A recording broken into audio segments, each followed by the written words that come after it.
The next thing I want to show you is 4 different resources in the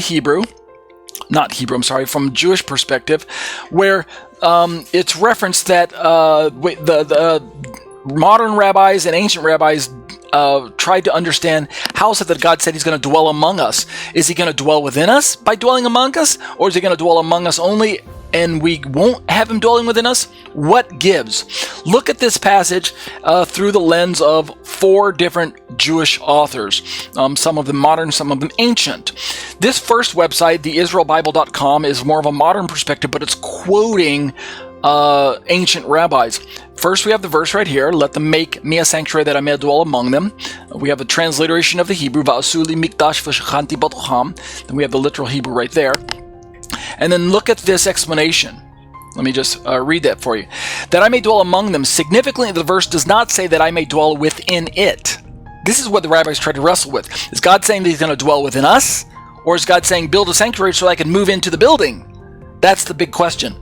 The verse doesn't say, build me a sanctuary that I may dwell within it. And the rabbis talk about how in the Hebrew, instead of saying v'shachanti batocham, in the Hebrew, let me bring it up for you again, this last letter, batocham, if we take that letter out, we erase it and just read it as batoch, right? Vasuli mikdash, vasuli mikdash, v'shachanti batoch. If we stop right there, then we could retranslate the verse as, let them make me a sanctuary that I may dwell in it, or among it, or within it. So the focus shifts to the building instead of the people. But thankfully, Moshe didn't stop with batoch. He actually included this final mem, this final letter, batocham, which gives us the reading of them, among them, not in it. So that's kind of what's going on in this translation here, this commentary. The verse doesn't say that I may dwell within it. The Mishkan is not intended to physically contain Hashem within its walls. God didn't say build me a building so I can move into the building. Rather, the Sephorno, this is an ancient rabbinic resource, the Sephorno explains it is a place which enables Hashem to dwell among them, meaning in the midst of the children of Israel. Unlike pagan places of worship, the Mishkan, which is the tabernacle, is not meant to provide a home on earth for a god. That's a pagan idea. Build a temple and the god lives in the building. That's pagan notion according to the Sephorno. Rather, the Mishkan and ultimately the Beit HaMikdash, which is the temple in Yerushalayim, are designed to facilitate the relationship between Hashem and his children, where every person can go to elevate himself or herself spiritually. So that's first Jewish resource that says, yes, God is supposed to dwell among them. Let's look at another resource that similar to that. We have a woman rabbi here from, this is more of what we kind of call Reform perspective, Rabbi Yael, and she talks about, let me find the quote here. I believe it's right. I'm sorry, it's not right there. It's right here. All right, so let's read this quote.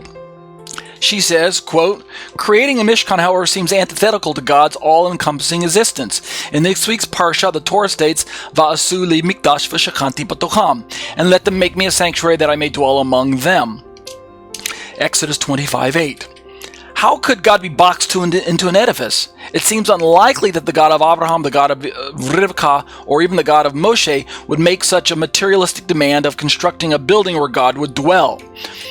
The 15th century Spanish scholar Abravanel suggests that the purpose of the Mishkan was to combat the idea that God's throne was in heaven, far away from the needs of humanity. God understood that contemporary time needed a new avenue for spiritual fulfillment and divine connectivity.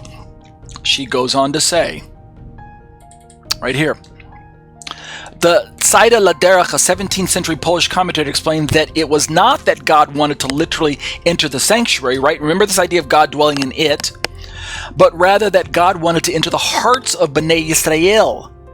The text, this claim is supported by the text choice to state, dwell among them rather than dwell in it. Remember this, if we change the Hebrew from batocham to batoch, just take out one little Hebrew letter. The sanctuary is not where God lives.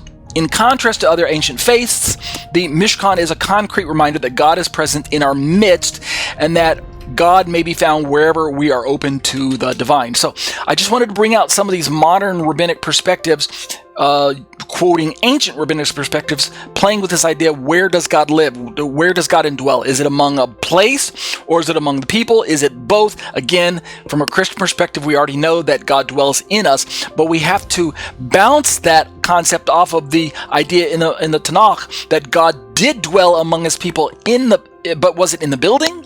Or was it his presence among the people, and that's how God dwelt among us? That's what we're wrestling with, and that's what we're looking at.